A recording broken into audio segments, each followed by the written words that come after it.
Hi Thalapathy and welcome to my channel. So நம்ம சேனலில் நம்ம தளபதி விஜய் பற்றின லேட்டஸ்ட் அப்டேட் பற்றி தான் பார்த்துட்ருக்கோம். நம்ம தளபதி விஜய் 2026 தேர்தல் நோக்கி கடந்த சில வருடங்களாகவே மிக தீவிரமான பிரச்சாரத்தை மேற்கொண்ட நிலையில் அதன் விளைவாக பார்த்திங்கன்னா தமிழக மக்கள் மத்தியில் ஒரு மிகப்பெரிய வரவேற்பு நம்ம தளபதிக்கு விஜய்க்கு கிடைச்சிருக்கு அப்படின்னு சொல்லலாம். ஸோ அதனுடைய விளைவாக அப்படின்னு பார்த்தீங்கன்னா 2026 தேர்தல் சமீபத்தில் நடந்து முடிஞ்ச நிலையில் ஒரு மிகப்பெரிய மாற்றம் வந்திருக்கு.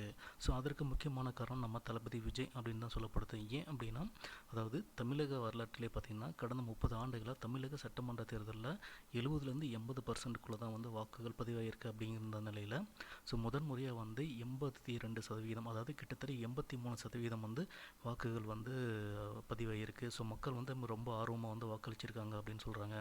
அதற்கு மிகப்பெரிய காரணம் அப்படின்னு பார்த்திங்கன்னா நம்ம தளபதி விஜய் 2026 தேர்தல் களத்தில் இறங்கிறதுனால தான் இப்படி ஒரு மாற்றம் ஏற்பட்டிருக்கு அப்படின்னு சொல்லப்படுது. இந்த நிலையில் நம்ம தளபதி விஜய் பற்றின ஒரு விஷயத்தை பிரபல இசையமைப்பாளர், இசைஞானி அப்படின்ட்டு அழைக்கப்படுற பிரபல இசையமைப்பாளர் இளையராஜா அவர்கள் தன்னுடைய அதிகாரப்பூர்வ யூடியூப் பக்கத்தில் ஒரு தகவலை பகிர்ந்திருக்காரு. அது என்ன அப்படின்னு பார்த்தீங்கன்னா, நம்ம தளபதி விஜய் 1988 சிறு வயசாக இருக்கும்போது நடித்த இது எங்கள் நீதி அப்படிங்கிற அந்த ஒரு திரைப்படத்தில் பார்த்திங்கன்னா, சின்ன தம்பி உன்னை நம்பி இந்த நாடு அப்படிங்கிற ஒரு லைன் வர அந்த ஒரு பாடலை நம்ம இளையராஜா ஷேர் பண்ணியிருக்காரு. இதில் இது முக்கியமான விஷயம் என்ன அப்படின்னு பார்த்தீங்கன்னா, அதாவது இசைஞானி இளையராஜா அவர்கள் பார்த்தீங்கன்னா அவ்வளோ சீக்கிரம் ஒரு பொதுவெளியில் ஒரு கருத்தை வெளியிட மாட்டார்.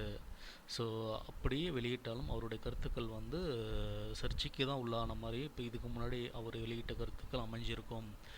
இந்த நிலையில் பார்த்திங்கன்னா நம்ம சட்டமன்ற தேர்தல் தேர்தல் முடிவுகள் வெளிவர இன்னும் 2 நாள் இருக்கக்கூடிய சூழ்நிலையில் திரு இளையராஜா அவர்கள் தன்னுடைய அதிகாரப்பூர்வ யூடியூப் பக்கத்தில் இந்த மாதிரி ஒரு விஷயத்தை பகிர்ந்தது அனைவருக்கும் ஒரு ஆச்சரியத்தை ஏற்படுத்தியிருக்கு. ஏன் அப்படி பார்த்தீங்கன்னா, நம்ம திரையுலகில் பார்த்திங்கன்னா இளையராஜா அவர்களை ஒரு கடவுள் மாதிரி பார்த்துட்ருக்காங்க. அப்படி இருக்கிற ஒருவர் சட்டமன்ற தேர்தல் முடிவுகள் வரக்கூடிய இன்னும் 2 நாள் இருக்கக்கூடிய இந்த சூழ்நிலையில் இப்படி ஒரு பதிவு அவர் ஏன் வெளியிட்டார், எதுக்காக வெளியிட்டார் அப்படிங்கிற ஒரு ஆச்சரியமும் எல்லாரும் மத்தியிலும் இருக்குது.